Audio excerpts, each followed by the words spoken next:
じゃあ始めましょう。このセミナーはフェアウェイウッドセミナー、ショートアイアンセミナーっていうのもやったんですけど、クラブで、僕も今日赤羽回って、自分で言うのもなんなんですけど、フェアウェイウッドが一時っていうか、僕はかなり長い時間フェアウェイウッドを入れてないセッティングだったんですよ。これは本当なんですよ。ユーティリティの方が好きでフェアウェイウッドを入れてないセッティングをずっとしてたんですよ。でも最近は逆で、この3ヶ月ぐらい、あるクラブを買ってからなんですけど、ユーティリティが入ってないセッティングなんですよ。ここ5ラウンドぐらいも、僕は9ホールが多いんですけど、5ラウンドで効かないね。10ラウンド近くユーティリティ1回も入れてません。フェアウェイウッドだけです。で、今日もフェアウェイウッド大活躍で、一緒に回った人も見ていただいて、おかげさまであんまり大きいミスっていうか、狙ったところで全部球が飛ぶ。でもフェアウェイウッドがやっぱりうまく打てない人っていうのが多いじゃないですか。皆さんも得意な人も来てると思うかもしれないけど、得意じゃない人の方が多いと思うんで、まずは聞きたいんだけど、フェアウェイウッドが苦手、うまく打てない、どっちでもいいや、からこのセミナーに来てると思うんですけど、なぜか、まずはね、僕のセミナー必ず聞きますけど、絶対に自分でまず分析しなきゃいけないのね。以後新谷、なんでうまく打てない？やっぱり、地面に置いてる中では一番距離を出さなきゃいけないから、力む。力むね。力む。はい。関口さん。打ち方がよくそもそも分かってない。打ち方が分からない、そもそも。いいね、そもそも。アイアンみたいに上から打つのか、よく言われる手前からこう滑らして打つのかっていうのは、どっちなんだろう。打ち方が分からない。いいね、ありがとう。はい、カンちゃん。長さが単純に長い。長い。はい。後藤さん。私も長いので、打ち方が。長い。いいね。はい。距離を出そうとして振りますから。振り回す。千田さん。これね、球筋が安定しないんです。どっちに行くか分からないんで、それが嫌ですね。じゃあうまく打てない理由がなんでうまく打てないかをちょっと。それはね、単純に分かってるのは、長いと一緒で、体と、ボールの距離が一番やっぱり長いので、なんで長いんでしょうか。長いことですね。はい、マッチ。もう上から打ってると自分では思ってるんですけど、そもそも関ヶさんと近いですね。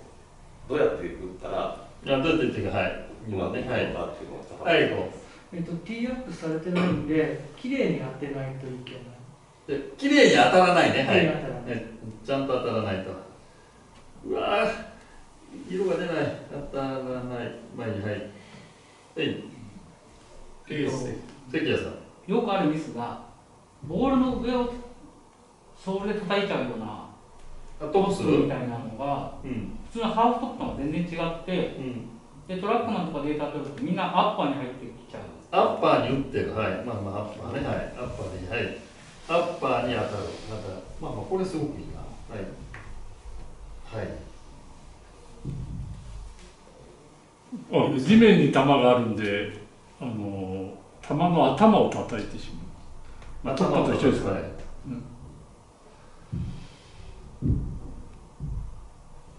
はい。ちょっと色が薄いからちょっと見えないね、これ多分。見えないね赤で描くよ、本当に。力む、そもそもわからない、長い。これちょっと弱いな。で、振り回す。ちゃんと当たらない、アッパーね。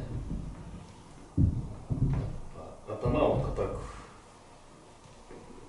多いよね。頭叩くか、こんな感じでちょっとやりましたけれど、まずね、力む、長い、振り回す。この辺ちょっと近いんですけど、これ僕は本当にこれ言うとね、セミナーこれ YouTube 見てる人が飛ばすクラブだと思うから力むわけじゃない。例えば、まあ、分かりやすくやフェアウェイとってドライバーの次に飛ばすクラブだから飛ばさなきゃっていうまずそこのなんだ縛りがあるね。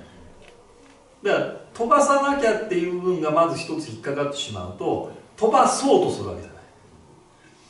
これ言葉遊びなんだけどこれ僕はドライバーの、まあ、コントロールショットセミナーでもやるんだけれどでフェアウェイウッドで例えば皆さんが何ヤード飛ばしたいかは僕には分からないけど、僕は今一番短い時は130ヤードのパー3を打つ時あるのね、5番ウッドで。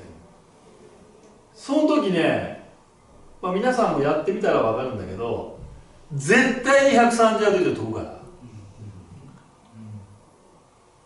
言ってたけど、まあ、もちろんチョロは出る可能性あるけど当たったという前提があったら130を5番ウッドで打ったら大体皆さん160ぐらい飛ぶんですよ。だから逆に言ったら220ヤードとか230ヤードとか、まあ、人によったら240ヤードでもいいんだけど200ヤードでもいい。200以上飛ばそうとするから飛ばないと思ってるわけだ。前提の一つが150、まあ、130はちょっと極端だから150、まあ、7番で打つ人多いじゃない。7番で打つ150と5番ウッドで打つ150だったらどっちが飛ぶのってなったら絶対5番ウッドの方が飛ぶはずなんですよ。だから飛ぶクラブだっていう自覚がそもそも皆さんないんですよ。飛んで当たり前みたいな。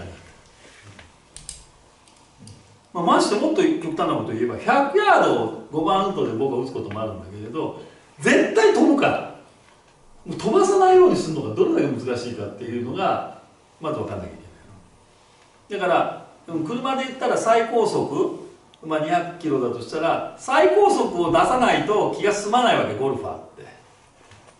でその時点でもう絶対にスイングにさっき振り回すそれから力むまずそこがそうじゃない最高速まで出そうとする、まあ、その上限って言ったら鬼滅の刃さっきYouTube 見ててね本当にすぐそういう流行りも入れてまたバーコメント書かれてさマークから無理やりそんなの入れてまあいいんだけど上限マキシムを打とうとするからまず力むっていうのと振り回すというで逆に言えば上限の距離を下げれば力むと振り回すっていうのはなくなるはずなんですよ。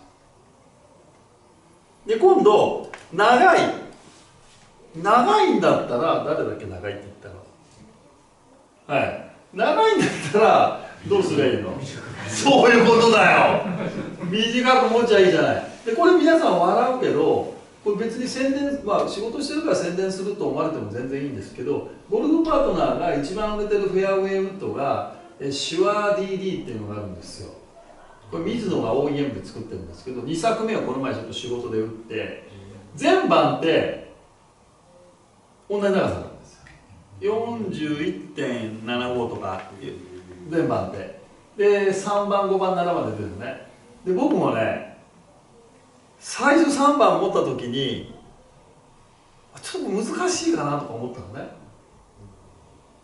でこれも人間の話なんだけどで7番打ったら簡単なのよ長さ一緒なんですよでロフトだけ違うのヘッドの体勢も一緒で考え方変えてこれはロフトの立ってる7番だと思ったらパンパン当たるようになったの3番ウッドが短いと思うと先入観としてロフトの立った7番ロフトの立った7番アイアンがあるのと一緒で打ったらだから長さっていうのは短く持っちゃいいだけの話そうだよねで次アッパー頭を叩くあとなんだちゃんと当たらない、まあ、この辺がいろんなところがあってこれをちょっと今日は僕はもちろん打ち方の話でそれと連携しているのがそもそも打ち方がわからないそもそも打ち方がわからないじゃあ伺いますけれど、まあ、ドライバーもわからないアイアンもわからないって言われたらどうしようもないんだけれど打ち方がわからないっていうのはどういうところで打ち方がわからないんだろうちょっと聞きたいんですけど、打ち方わからないって私ほぼ3人いるんですけど、どうですか？テレビで、覚えてるんですけど、池田勇太、お3番ウッドのティーアップして、ティーショット打つの近くでこうカメラが映してたことあるんですけど、ティーアップしてるボールの先をドカーンってこうターフを取ってティーショットを打ってたんですよ。でそもそもウッドをティーアップして打つ時って、少なくともレベルかアッパーじゃないのと思うんですよ、ところがドカーンってで多分普通にフェアウェイとかある時も、フェアウェイにある時もドカーンってこうターフ取ってらっしゃると思うんですけど、分からなくなってしまってですね。ああ、なるほどね。ターフを取るように打つのがフェアウェイウッドなのか、でもなんかこうクラブを見てると違うような気がするし。なるほどね。はい、他の人は？私が以前マークさんにワンポイントレッスンでガムテープしたいなってやらせていただいたんですけど、その時うまくいったんですけど、やっぱりその体で理屈が分かってないので、その時の再現ができない。なるほどね。一つはね、メンタルというか考え方の部分でさっき言いましたよね。まず僕は3バウンドを別に打てるようになれとは言わないけれど、5バウンドはやっぱり打てるようになりたいもので、今言った一つ、飛ばそうとするから余計な動きをするっていうのは一つね。それとロフトが少ないからどうしてもさっきアッパーもあったけど球を上げたくなる。でこれ上げたくなると実は非常にワンセットの部分があって、今池田裕太プロのものが出て、ここで気をつけてほしいのが、二元論になっては絶対いけないの。例えば、すくい打ちか分かりやすく言ったらそうだよね、アッパーでこれはダメなわけじゃない。で二元論でいくとすくい打ちの反対は何なの？ダウンブローね、打ち込みね。これもダメなの、答えは。ちょっとすげえな、これなんか血で書いたみたいですくい打ちをするから打ち込め、これ二元論なんですね。で答えに二元論で答えがあったらたまたまうまくいく人もいます、二元論で。でも今度打ち込みすぎる可能性が出てくるわけで、池田さんの件に関して言うと、これは2つ理由があって、ヘッドが入っていく角度と、もう一つは地面が柔らかいからです。変な話、今日怪我するから嫌なんだけど、僕はなんだあれ、ゴルフネットワークで黒田カントリークラブさんとなんか番組やったのよ。あれなんて番組だっけ、忘れた。なんか一人の人が出てきてレッスンする番組あるじゃない。なんて番組なんか忘れたけど、あの時に僕この板の上で打ったんですよ、フェアウェイウッドの時に。だからどんだけ池田裕太さんがすごいったって、地面が硬かったらターフ取れません。逆にフェアウェイバンカーで打ったらボールの先の土が砂かが取れます。だからヘッドの入っていく角度次第なんだけど、多少少し、池田さんの場合はダウンブロー気味に、例えばドライバーでもプロによったら若干男子プロの場合はダウンブローの選手がいますから、ただダウンブローになる理由が打ち込んでるわけじゃないからね、そこは勘違いされてます。で二元論しちゃうんですよ、フェアウェイウッドって。こういう感じですくっちゃダメです。で今度ダウンブローで打ってだんだんおかしくなるわけね。でロフトが少ないっていうのは、僕これは本当にあるクラブを使うようになって本当に根本的に考え方が変わったんですよ、ゴルフって。ロフトが少ないっていうのは実はなんだろうな、あんまりイメージとしたら良くないと思ってる人が多いんですよ。でも逆でロフトが少ない方がいいんですよ、クラブって。カンちゃんなんで？直進性が出る。違います。直進性で。そういうテニスのラケットあったよね、そうかして。じゃあさ、これフェアウェイウッドと直接関係ないんだけど、これロフトだとしようよ。こうやって打つのとこうやって打つのはどっちが簡単なんだよ。でこれロフトは何だろう。どういうこと？多いの少ないの？少ない。ゼロ度ってことです。なあ、こうやって打つのとこうやって打つのとどっちが優しいって誰だってこうじゃない。だから打つという作業で、だからそこに何が関わってくるかって言ったら、球を上げるとかそういう要素が入ってくるから上げたくなるとこっちも上がりやすいじゃない。だけど当てるという部分で言ったら絶対ロフトが大きゃ有利とは限らないわけだから、パターって当然転がすクラブじゃない。だからまずイメージとしたら、僕みんなそれを言うとね、信じてくれない人もいるんだけど、50ヤードをキャリーさせて150ヤードランさせようとした時にロフトが20度と15度とどっちがやりやすいの？だからまずイメージとして、じゃあ150ヤードランさせたい時に、だから目的がはっきりなんていうのかな、自分が何をするかが決まってないと、だから救うっていうのは球を上げ、例えばね、すごくそういうイメージの話で大事で、前に木があって球が高いと木に枝に当たる。そういう時に救ってる人は見たことがないんだよ。で逆に打ち込んでボールのフェースが上に当たって打ち込んで上の木に当てる人いるよね。で今度逆で木があってその上を越そうっていう時には絶対に救うよね。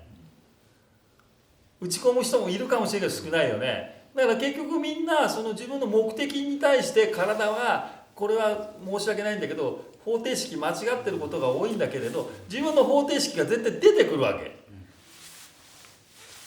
だから、言い方を変えたら弾道のイメージがもちろん打ち方は大事なんですよ。これからやりますけど、大前提としては自分がどんな弾道をイメージしているのかがもろにスイングに影響するわけじゃない。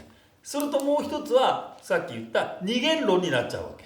救ってるから、打ち込むとか。それはなんてオポジットって言うんだけど、反対をやればうまいこといくって思ってるわけ。それはそういううまいこといくこともあるかもしれないけど、絶対それは長続きしないわけ。だからまず自分がどんな球を打つのか、でどんな弾道をイメージするのか、これ非常に大事。わかりました。だからロフトが少なかったら、ロフトが少ないのに高い球を打ちたくなったら、それは自分で体でロフトを増やすよなるじゃない。だからそこはまず勘違いしてるね。で次にクラブの構造で、どこだこれはね非常に、ここにこれもあるかこれですか。これを言うとね、多分本当にこれは賛否両論あるから何とも言えない。ゴルフクラブってこれね、変わったヘッドカバーでここフェースはね何もついてないんだけど、これ僕が使ってるんですけど、5番とね、ゴルフクラブってどこで打つの？ボールをフェースだよね。そうなんだよ。でもフェースで打つんだけれど、フェースで打とうとすると、さっきうまく当たらないので芯に当たらないとかいろいろあったね。フェースで打つんだけれど、よいしょ、フェースでね、フェースで打つと事実だけど、フェースで打とうとするとなかなかゴルフって実はうまくいかなくて、ましてさっき誰か地面の上のボール打つって言ってて、で、これは本当にいろんな考え方があるんで、これ僕の考え方なんですけど、僕は基本的にアイアンとか、地面の上のボールを打つ時に打つ感覚っていうのが、フェースで打つ感覚は実はあんまりないんですよ。でどこで打つかって言ったら、ソールで打つ感覚なんです。でソールが滑ってくれたらボールに当たるっていう感覚なんです。っていうことは何が一番打ち方近いの？パターもそうだけど、僕はどっちかというとバンカーショットなんですよ。で僕がね昔これね本当に昔のプロって職人さんみたいなプロが多くて、40年ぐらい前かな、もうちょっと前ぐらいか言われた時にとにかくバンカーショットとフェアウェイウッドを両方打てるようになったらもうゴルフは簡単だよって言われたの。それ時分かんなかったの当たり前だけど、このおっちゃんなんか変なこと言ってんなみたいな感じででも今はすごく分かってて、どっちも共通してるのがソールをうまく使うっていうことなんですよ。でよくウェッジなんかでもソールをうまく使えって言うじゃない。でソールをうまく使うためにここからがまあちょっとその先生の言葉が少ないんだけれど、やっぱりバンカーもすごく上から打ち込んでもダメだしアッパーもダメじゃない。ソールをいかにこうもうちょっと物理的な言い方をすればソールがよく動くような入射角で打つわけじゃない。で入射角は当たり前だけど、あまりにもこう上から来てもこれフェースに当たるようになってほら。で今度アッパーにやりすぎたら今度ソールが当たらないからこうなるよね。だからソールがうまく滑るっていうのはまあいわゆる世間でいう入射角が割と浅い。それとあと最近出てくる誰か YouTube でも流してたけど、自分のスイングの最下点付近で打てばソールって動くわけだから、最下点が自分の中で当然アドレスをすれば、一般的にはね最下点っていうのはどこでしょう、千田さん。最下点一般的に真ん中、はい、何でもいいんだよね。真ん中、はい。千田構えたところ。はい、構えたところ、はい、真ん中アドレスした真ん中、はい、真ん中ってことはあんまりないんですね、最下点は。よいしょ。これもねもちろん打ち方によって変わるんですけれど、一般的にはだいたいこの左脇の下か真ん中ぐらいか、あんまりこっちにはいかないです。でもだいたい左脇の下ぐらいが真ん中なのね。で困るのはフェアウェイとか打つのが上手い人と上手くない人の決定的な差ね。さっき言った振り方がすごくわからないって言うんですけど、フェアウェイウッドがなぜうまく当たらないのか。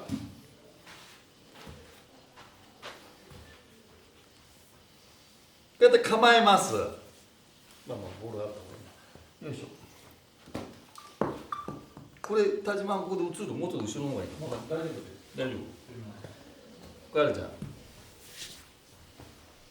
で、僕足開くけど、こうあるじゃない。こうやって構えて、でこれがインパクトなんですよ。こうやって打ったら打てるんですよ。じゃあ打てない人はどうなってるかが、これ二元論じゃなくて、打ててる人と打てない人の違いね。打ててる人はアドレスがあってインパクトがあるんですよ、こういう感じで。はい。こうなってないんですよ。で何？打てない理由。新谷さん。ハンドレイト。ああ、それ一つあるね。ハンドレイトこうあって、ハンドレイトこうね。アーリーリリース。ハンドレイト、アーリーリリース一緒ね。はい、それ一つ。さすがだいぶ分かってきた。もう一つ大きい要素があるんです。何？手が折れて先に。それアーリーリリース。いいね、菊池さん相変わらずボケてくれてありがとう。アーリーリリース、ハンドレイトが一つ、もう一つがあるんですよ。アウトサイドイン動画。アウトサイドインの人は割とフェアウェイウッドうまいです。うまいです。スライサーは基本的に、フェアウェイウッドうまいんです。と言っておきます。スライサーは池田裕太さんってどっちかって言ったらフェード打ちだよね。はい。でターフも取れるんですよ。ということはアウトサイドインがフェアウェイウッドがうまいっていうことは誰がフェアウェイウッド下手なの？はい。はい、じゃあ何？分かったよね、答え。なんで答えが分からないの？アウトサイドインとインサイドアウトのスイングの決定的な違い。降りてくる高さ。高さ。そうじゃない。アンダーセージ。はい。アンダーセージ。アンダーセージン。ビンゴ。アンダーセージンになってしまう体のボディアクションが一つあるんですよ。ビンゴ。アンダーセージンはフェアウェイと下手、トップする、ダフる、両方出る。アンダーセージンはヘッドです。僕も球がフェードが持ち球になって、まあ今日もそうだけど、まあフェアウェイと気持ちよく打ってるやろ、フェードになった時にフェーダーとフッカーの根本的なボディアクションが違う。はい、シンキングタイム。ここは考えて、ここは考えてほしいんです。実は分かった人は手を挙げてください。はい、体を止めて手使う。そしたらアンダーセージにならない。はい、腰が前にはい、あ、腰が前に出る。あ、それもある。はい、もっと決定的に違う。頭がこう傾く。ビンゴ。頭が傾くだけだったらいいの。これはね、奥島さんって僕はもう本当にね、人のネタを自分のように喋る人もいるらしいんだけど、僕は人のネタは人のネタって言いますから。これギアーズっていうのをこの前も言ってきて、頭が残るとこ見ててね、アドレスした時ってこれすごく大事で、今の骨盤の腰と、まあ、この辺の胸ね、いわゆる背骨の角度でいいや、これがこうはなってないの、そんな極端にアドレスの時に。でアンダー星人とかフッカーって呼ばれる人は基本的にまあ下半身のリードが強いっていうのと頭が残るっていうのもあって、このアングルがこういうふうに動くの。この傾きが強いので、この傾きが強いと入射角が浅くなるメリットある反面、やっぱクラブここ叩く。でこうなってしまうと、ティーアップしてるボールは逆にティーアップの高さがある分きれいに球をスイープできるんだけど、地面の球がある時にダウンスイングの時の入り口がこういうふうに、だからアンダー星人ってこうでしょ。で絶対ここ叩くのね。でフェーダーとかアウトサイドインの人って基本的にこの軸がこうなってアウトサイドに振るのはまあ相当器用だわな。どっちかといえば、まあ、ここまではいかないけれど、こういう状態でクラブが入ってくるの。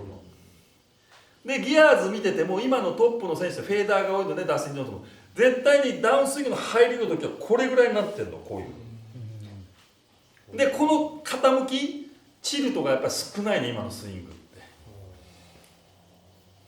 分かった？だからこのなんだろう、この骨盤とこのみぞおち胸がこのラインを崩してしまう人はフェアウッドを根本的に打てない。だから逆に言えばこのラインが崩れなかったら救えないんだよ。だってクラブこうやって上がってんだよ。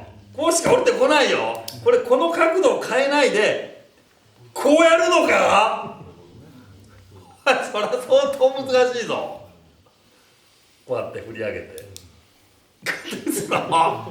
作ってる人ってこうなってない？でこの時に一番怖いのが体重が右に残ったとか、それどうでもいいの。右に残ろうが左に行こうが、このちょうどこの股間というかこの腰のラインとこの胸のここのラインがちゃんと垂直にあれば、こう回ってたら多少右に体重あろうが左にあろうが、まあ、左に入ったらちょっとダンブルになるけど右にあろうがあんま関係ないと思わない？クラブがこう振り上がって振り下ろす。でこれがずれるのね、やっぱフッカーが特に。お尻もそうだ、こうなるっていう人も大体こうなってんだよ、3次元的に動いて。お尻だけ出てこことここのラインがまっすぐって人は見たことない、やっぱりいないだろう。分かってきた？だんだん。だから振り方が分からないんじゃなくて、ここのズレが大きい人はフェアウェイウッドが本当打てないの。まあユーティリティもあんま打てないの実は。でその時に軸を大事にしろとかじゃなくって、じゃあなんでこれが傾くかが、頑張って自分が体をこう固定をさせてもそれは無理じゃん。そんな触れなくなるじゃん。で何をしてるかって言ったら、やっぱり上と下のバランスを取ろうとして極端にこういうふうになんていうの、下半身のリードが強くて、下半身はリードしなきゃいけないんだよ。リードしなきゃいけないけど、そのバランスをこうやって崩してしまう。だから自分の中でなんかこういうところにさセンサーがあって、これがなんかまあ0度ってわけじゃないんだけど、5度以上傾いたらピコンピコンピコンとかさ、なんか音が鳴れば一番いいんだけれど、まあ、自分の中の感覚としてこの骨盤のところとこの胸のこの角度がなるべく変わらなければ、あとリリースが早くなければフェアウェイウッドってそんな難しくない。でこの角度が変える原因って一番がさっき言った球を上げたい。だってさっき言ったよね、なんかこう、よし、これメジャーもんがあるんだよ。クラブがまだ怖いな。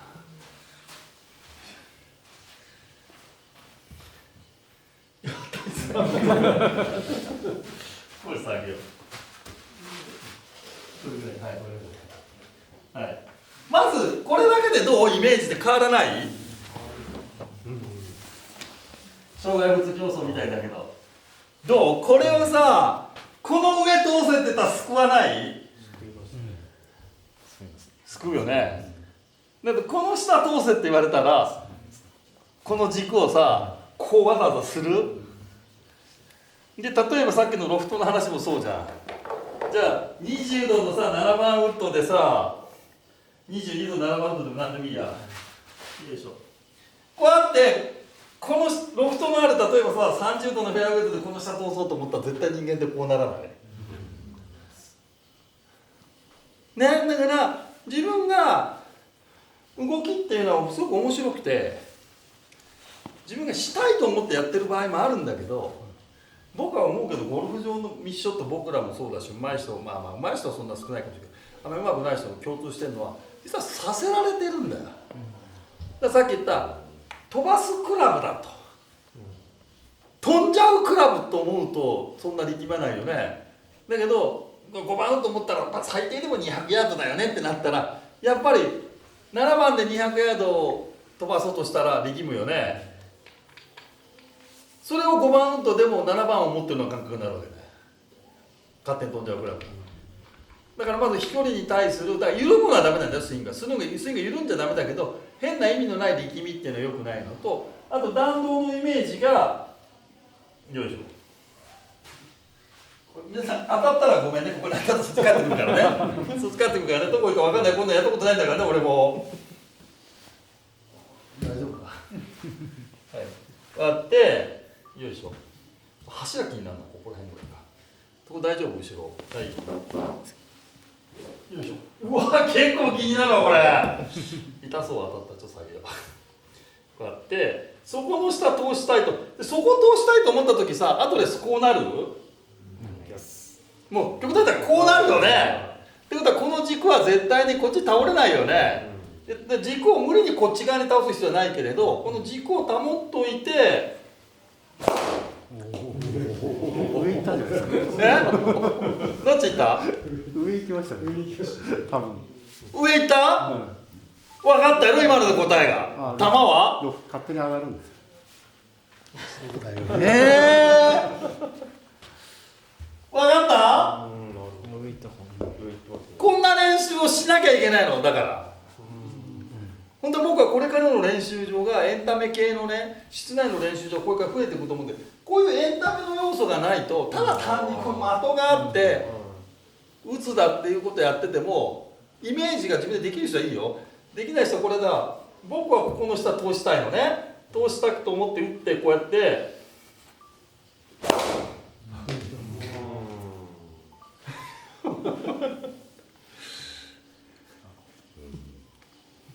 もうこの辺でさ、YouTube 見てる人なんかね、本当に多分何ということ考えてんだよこのおっさんと思われてるけど、はいどうぞ、まずは行きましょう。まずはそういうイメージを下通すイメージで150ヤードぐらい打つ感じでいいです。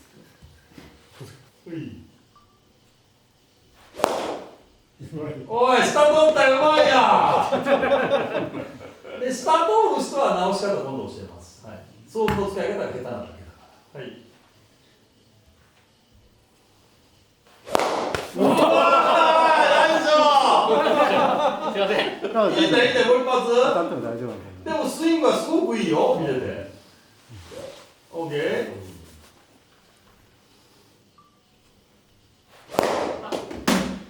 あ、いいスイングで球さんともうちょっとでね上がるときていいスイング。でもスイング見ててどう？何も違和感ないよね。はい、次。ほら、スイング、あれでスイング上がらないの困るよな。ものすごいスイングじゃん。今どこ抜けてったんですか？上綺麗に抜けたよな上。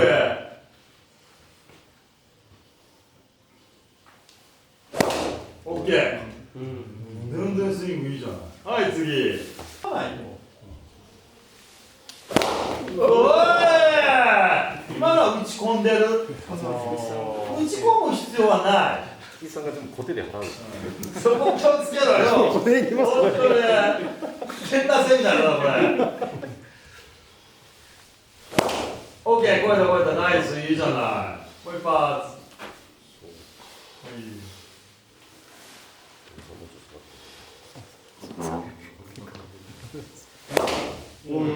けど今のちょっと打ち込みすぎね。そこまで打ち込む必要はない。でも悪くはない。今のはターンだこれ。はい次。